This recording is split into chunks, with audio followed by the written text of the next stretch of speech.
Assalamualaikum warahmatullahi wabarakatuh. Kita jumpa kembali di channel YouTube Bustami Narda Official.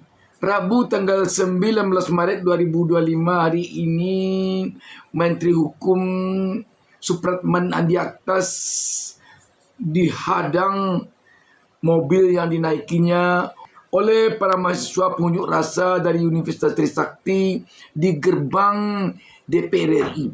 Mahasiswa yang tengah melakukan demonstrasi menuntut dibatalkannya rancangan undang-undang TNI ini berhasil membawa Menteri Hukum Supratman keluar dari mobilnya.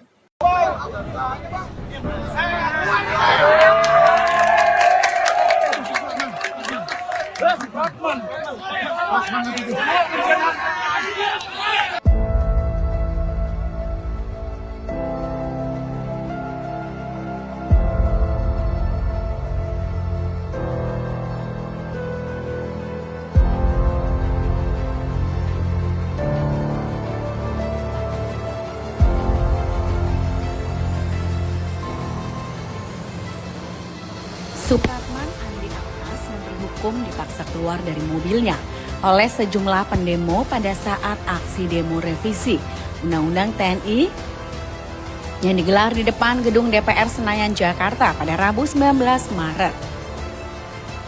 Momen ini terjadi berawal dari mobil Supratman yang dikawal secara ketat oleh patwal ketika hendak melintas di depan gerbang Pancasila gedung DPR. Namun tiba-tiba saja sejumlah pendemo yang merupakan mahasiswa Universitas Trisakti pun langsung menghadang mobil Supratman. Para pendemo itu langsung mengerumuni mobil Supratman hingga memaksa dua ajudan Supratman berbaju putih keluar dari mobil. Mereka juga berusaha meminta massa demo untuk tidak mengerumuni mobil Supratman tersebut. Namun massa demo tidak menyerah. Mereka ingin sekali bertemu dengan pejabat yang ada dalam mobil tersebut. Dan mereka pun tetap berkerumun dan melepaskan plat nomor mobil dari mobil itu. Mahasiswa pun bersorak menyebut jabatan Supratman ketika politikus Gerindra itu keluar dari mobilnya.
Ada puasa. Oh, saya sakit nih. Ayo lah.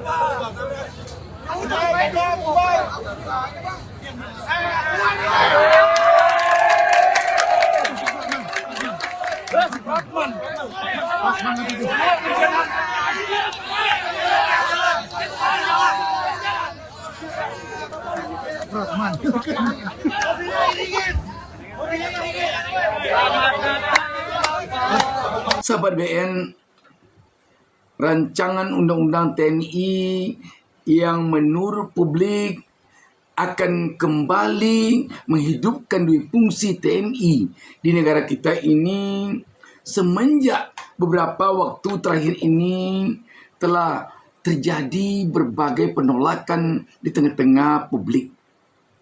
Berbagai pro kontra telah tampak begitu keras sekali di tengah-tengah masyarakat. Namun di sisi lain tampaknya DPR dan pemerintah tetap akan menjadikan rancangan undang-undang TNI ini menjadi undang-undang TNI.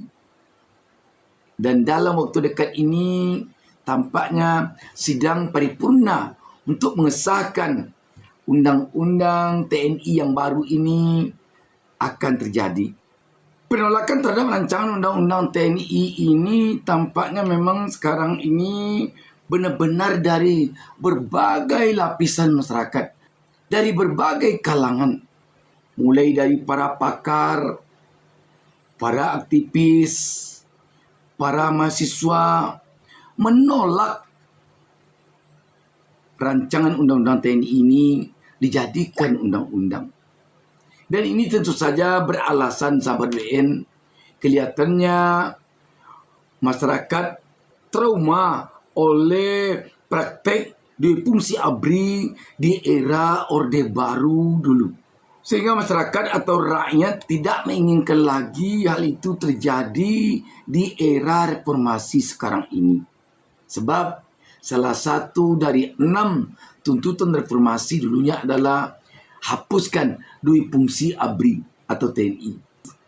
Sampai malah kemarin ini terjadi penolakan dari sekelompok pemuda yang menamakan diri dari koalisi masyarakat sipil menggerebek anggota DPR yang sedang melakukan rapat panja pembahasan rancangan undang-undang ini di sebuah hotel mewah yang terkesan sembunyi-sembunyi DPR melaksanakan rapat itu dari rakyat atau dari publik. Hentikan prosesnya! Kami menolak adanya pembahasan di dalam. Kami menolak adanya dua fungsi ABRI, teman-teman. Bapak Ibu yang terhormat, yang katanya ingin dihormati tapi justru menyakiti rakyat, hentikan! Kami meminta agar dihentikan karena prosesnya dilakukan secara diam-diam dan tertutup. Tolak RUU TNI! Tolak RUU TNI! Tolak ABRI! Tolak RUU TNI! Kembalikan TNI ke barak! Kembalikan TNI ke barak! Peristiwa ini cukup menghebohkan publik ini. Dan kehebohan peristiwa penggerebekan itu sekarang ditambah lagi dengan kehebohan peristiwa dihadangnya mobil Menteri Hukum Supratman ini oleh mahasiswa di gerbang DPR. Namun seperti dikatakan tadi, tampaknya pihak DPR dan pemerintah berpantang surut dan besar kemungkinan akan tetap mengesahkan rancangan undang-undang TNI ini menjadi undang-undang dalam rapat paripurna DPR dalam waktu singkat ini. Padahal seperti kita ketahui sahabat BN, lahirnya suatu undang-undang haruslah mencerminkan keinginan rakyat, bukan keinginan para elit di DPR atau di pemerintah yang tidak mencerminkan mewakili suara rakyat. Tetapi apa yang tidak dikata, beginilah kondisi negara kita sekarang ini. Demikian sahabat BN. Wassalamualaikum warahmatullahi wabarakatuh.